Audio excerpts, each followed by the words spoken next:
Good morning, everybody. Happy Wednesday. Welcome on into today's FreightWaves Now Community Spotlight. I'm Kaylee Nix here with Alan Adler, and it's Wednesday, which is one of my favorite days of the week because we get to hear all about truck tech. And Alan, thank you for joining us.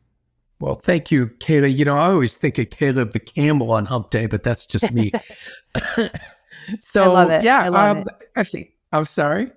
I said, I love it. I love it. But let's go, because we're talking Volvo again today. We're talking VNL part 1, part 2, on part 3. And let's go number 3 first, and then you can remind us about those steps 1 and 2 where we're at right now. Sure. Okay, so part 3 this afternoon is about connectivity. You know, when you have a new truck that's 90% all new, you have an opportunity to do a number of things, right from the wiring all the way through what features you want to offer and things like that. So what we're going to talk about today with Shani D'Souza from Volvo Truck North America, she's one of the product managers, is the things that they did. Now, she's interesting because she comes up from Brazil. She moved here in 2017, just about the time that Volvo started work on this truck. And so she's been with it from the very beginning. Now that they're getting very close to launch here later this year, she'll get more than just clinic responses to what they've done. Among the things they have done, though, is integrate a lot more of the over-the-air type fixes that can be done for software, for speed limiting and things like that. There's lots of things around there. This truck also now kind of mimics OnStar. If you remember OnStar from the GM days, it's still around, of course. As a safety system, it will make a 911 call, from the truck if there's a problem. And things like that she talks about. We also talk a little bit about whether Volvo, through its own connectivity, is really sort of making inroads on a lot of the third parties that operate in this space, right? I mean, there's lots of people that will tell you how your drivers are behaving and, will handle cameras forward and rear facing and so forth. She said the one thing that, those guys can't do that Volvo can do is exactly the remote programming. They can't update the trucks and things like that. So I think the idea of both the revenue stream as well as, staying closer to their customer is what's really behind a lot of this work. I think that it's so interesting to talk about it like this because when we talk about updates to these trucks, we often mention kind of the strap-on solutions or the adjacent solutions that come through. And we don't ever really talk about what that means from an update or a maintenance standpoint. And seeing it come directly from the manufacturer makes sense, right? It's all together in one provider. You might as well just keep it there. It makes the process a lot easier. What has the reception been to this idea of keeping that connectivity in-house with your manufacturer? And are fleets really excited about it, knowing that they have one less person to deal with if stuff hits the fan? Well, it's funny. I think that, Volvo and really all the companies to some extent, Kaylee, are doing the best they can to hang on to their customers and, where possible, conquest somebody else's. So to the extent that you can provide the full solutions, if you will, and that word is overused, I know, but if you can do everything for the customer that you have, then they don't have a need to go elsewhere. What the reaction is, I guess, pretty positive so far. I mean, they've certainly shared what they're doing, with their key stakeholders. They've had the media out to Virginia once. There's another program in the summer for the media to drive the trucks a second time. They're really pouring it all into the VNL. That is their flagship, by the way, their over-the-road sleeper truck.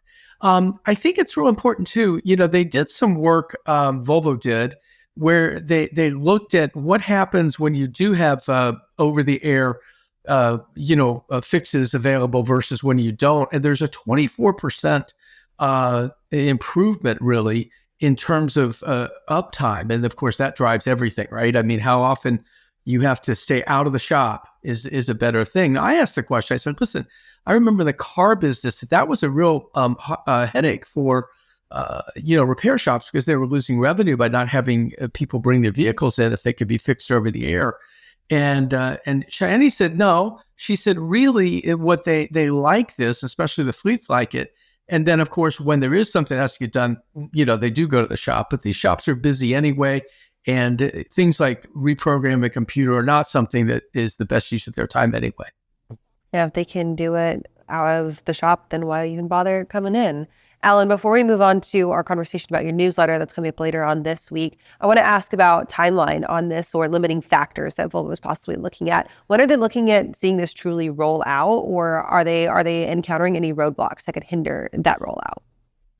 I'm not aware of any roadblocks. Like I said, they have a huge effort around this truck. I think they will start deliveries in, I believe, Q4.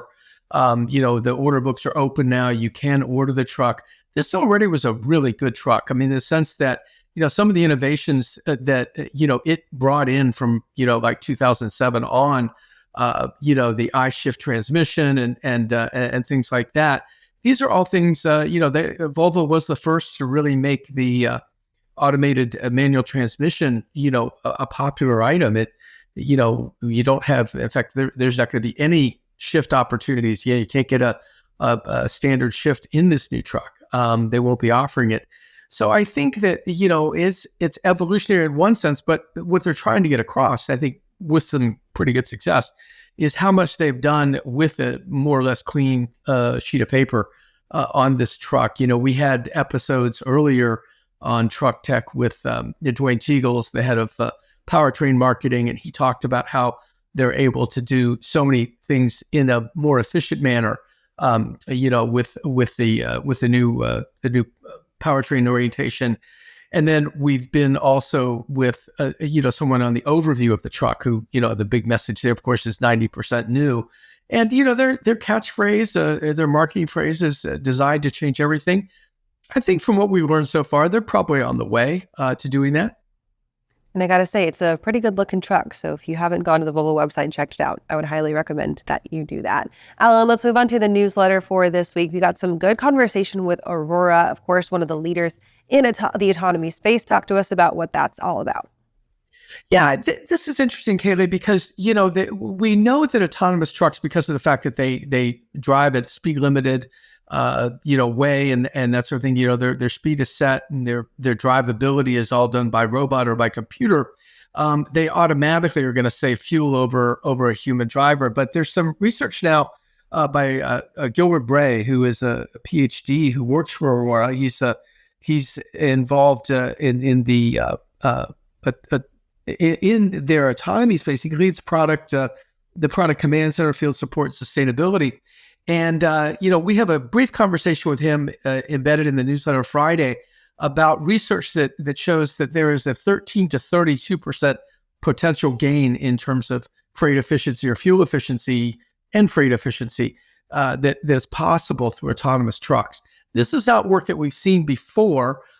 We certainly asked the question. What we focused on in the short video for Friday is how alternative powertrains, electric trucks and hydrogen powered trucks, will affect some of these things. They do not actually figure into the savings that Aurora has put forward, but there are a number of things that we'll get into in terms of the text portion of the newsletter that this study has found. And Gilbert Bray, comes out of the Cambridge University, where he had his doctorate and an MBA an MBA in engineering, master's in engineering.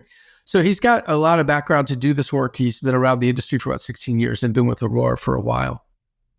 Well, we're going to keep an eye on that. And of course, if you are not subscribed to the Truck Tech newsletter, head on over to freightwaves.com, drop down the newsletters tab, and get subscribed. It's one that you don't want to miss in your inbox. Alan, thanks for joining us today. We, of course, will catch the show later on this afternoon, and we'll see you next week.